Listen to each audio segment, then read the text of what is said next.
Okay, y'all are getting a super aesthetic shot of my candle. I look like trash. I don't really want to be on camera right now. I don't want to gross you out, but I literally hadn't showered like all weekend. So I wasn't on camera yesterday because of that reason. I don't think I like said a single word yesterday if I'm not mistaken, but it was Easter too. I just don't look good. I don't smell good. I feel like I look like I don't smell good. I just have been doing quite the shit job at taking care of myself. Obviously hygiene wise right now, but eating wise, diet wise, hydration wise, like I'm just still kind of in this destructive kind of phase right now. And I don't know, I'm having a harder time than just, willpowering myself out of it. So anywho, this morning is Monday, which sucks, but here we are. I'm at work. If you can believe that. I work from home, so in this instance I feel like working from home is kind of working against me because that kind of enables me to not like take as good of care of myself right now. But anyways, so I'm at work. I don't like it. I wish I was off work already. I just posted last night the video that was like my first 90 days and how I plateaued accidentally. So that video only just went up yesterday, and so I'm seeing some comments come in, and that's nice. I always love responding to them. I feel like that's like one of the most exciting and rewarding things about finally finishing a video. That part's fun, but I just also have to focus on work, which sucks.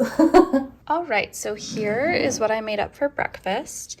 I was getting to chatting with a commenter, and they were talking about the little like chocolate shakes that they make, and that got me thinking about how like on a weight loss journey you do want to make some compromises, because if it's all like essentially like a good example of diet food, I don't know what I'm saying. Okay, so like basically, right, you want to still treat yourself a little bit, or just like have a little bit of compromise so that you still like a part of what you're doing.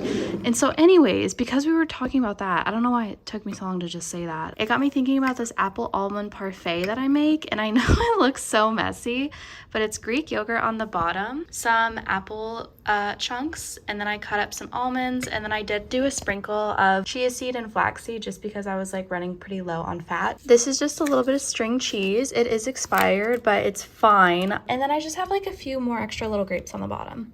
So I'll put the nutrition facts on the menu if I remember to. This is 20 grams of protein, I'm pretty sure, 32 grams of carbs, and then like 10 grams of fat. So not too bad for breakfast, eh? So fancy, right? For lunch, I ate leftover meal prep chicken bowl. This is white rice, pinto beans, some grilled chicken, a little bit of salsa and queso, and jalapeno peppers. I don't know how appetizing this looks to you, but TBH, it was bland and boring and depressing. In the afternoon, I used my stepping pad and got around 30 minutes of walking in. After work, my cravings really caught up to me, and I ended up making myself fettuccine alfredo. But I had a side of sweet potato with some fat-free cottage cheese on top too. For a late evening snack, I made myself some quinoa with roasted chickpeas and a tahini-based dressing. Some days I thrive, some days I survive. But what counts is that I showed up, and a complete but imperfect day 10 is better than a non-existent perfect one. If you haven't already, please consider leaving a like and clicking subscribe.